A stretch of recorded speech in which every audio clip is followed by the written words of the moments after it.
any and everything they could find off of this ship to make it lighter.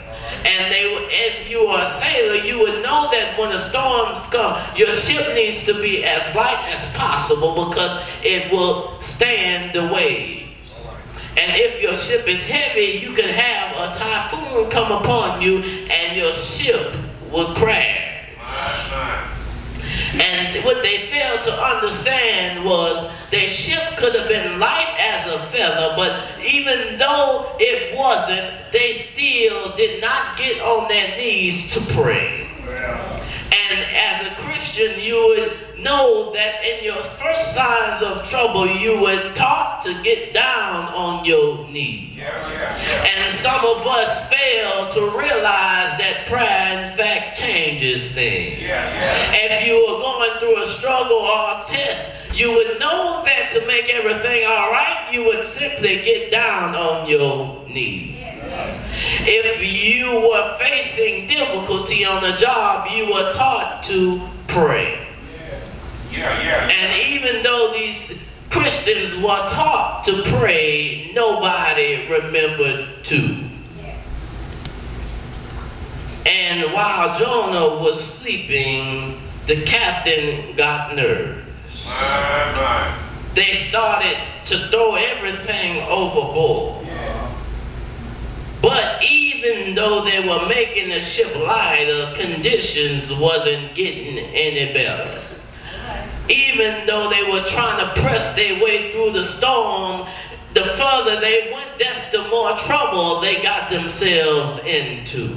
When you run from God, the further you run, that's the greater your tests become. The further you go down the road, that's the more hell you're going to face. The more you go down the road, that's what is going to bring you to destruction.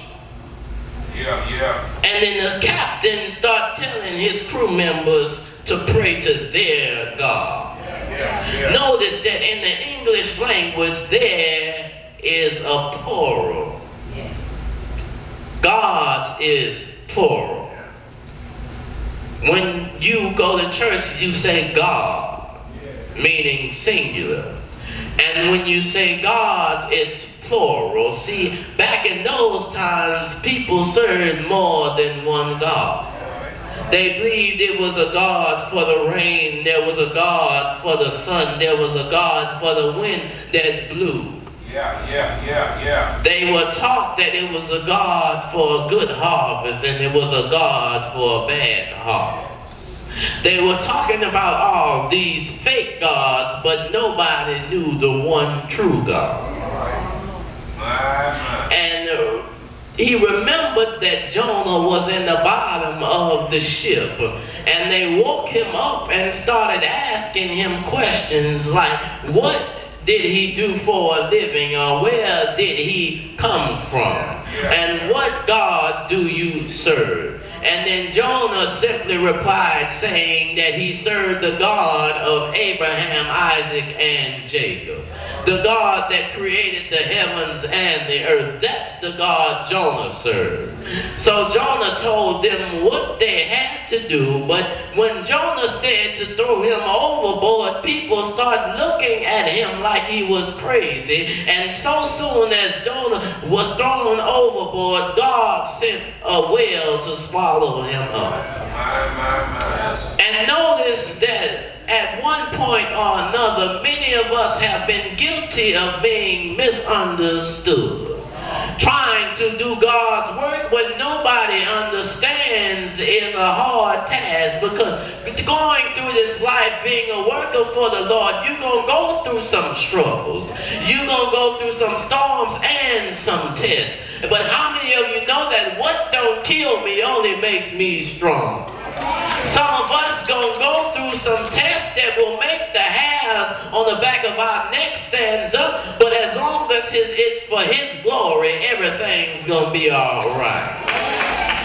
See, I come to New Jerusalem this evening to let somebody know that it's never too late to surrender to God. See, some of us may go for a lifetime running from the Lord, but I'm going to tell you now that no matter how far you going, no matter how far you went away, if you get down on your knees to the Lord and pray, I'm here to tell you that what you're going through won't mean nothing when you get to the overside. I'm here to tell somebody right now that if your child acting bad, get down on your knees for a change. I'm going to tell you, if you're going through financial struggles and you can't make it and you've done everything you know how to do, you might just need to get down on your knees.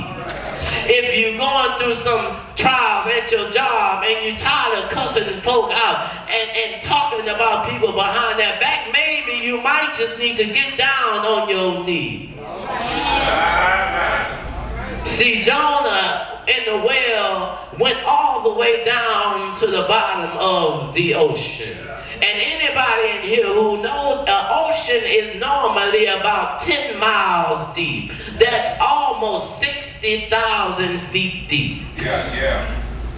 And Jonah had to hit rock bottom for him to realize that God was still in control. See, Jonah was like many of us who find ourselves running from our calling. See, we may go to somewhere that God did not purpose for us to go and found ourselves in struggles that we simply could not overcome because we were not putting our faith in God like it should have been. Some of us found ourselves crying, calling on our family simply because we were putting our faith where it did not belong. Some of us found ourselves calling psychic chat lines because we put our faith where it did not belong. And Jonah, instead of putting his faith in God, he put his faith in himself. See, Jonah figured that if he run, he could make everything happen because he figured that because he was driving the cars he was driving, he made it happen. He figured that just because he stayed in a big house on top of a hill, he made it happen. But see, when he moved away from God, he moved away from his blessing. See, when Jonah moved away from God, he wasn't having the money that he normally had when he started thinking that he was making it happen. Notice there's an NFL receiver by the name of Chad Johnson. And every time he makes a touchdown, he says, I make it happen. And then it just so happened that one game, Chad Johnson was going for a 72-yard touchdown. And then there is an NFL linebacker, and he plays for the Pittsburgh Steelers, and his name is Troy Polamalu. And just as Chad Johnson was running thinking that he was making it happen, Troy Polamalu tackled him and he somehow tore his ACL. And how many of you know you can't make it happen if you can't run? You can't make it happen if you can't play in a game. You cannot make it happen when you can't work. You cannot make it happen when you move away from God. See, some of us find ourselves